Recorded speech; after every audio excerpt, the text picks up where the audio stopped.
સદારામ બાપુ કી આપણે આપણો જમણો હાથ આગળ કરીને સંકલ્પ લેવાનો છે.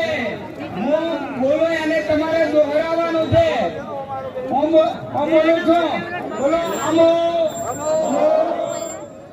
સમસ્ત ઠાકોર સમાજ સંકલ્પ કરીએ છીએ કે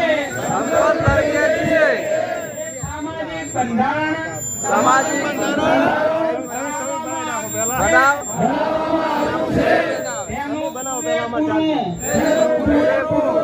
પાલન અમારા કુટુંબ પરિવાર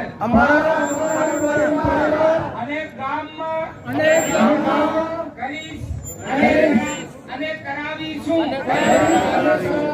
બોલો અગરજી મહારાજ કી જય. સદારામ બાપુજી જય. આ અગરજીની સાક્ષી તમે સંકલ્પ કર્યો છે અને રઘુકુળના વંશજો ક્ષત્રિય એટલે રઘુ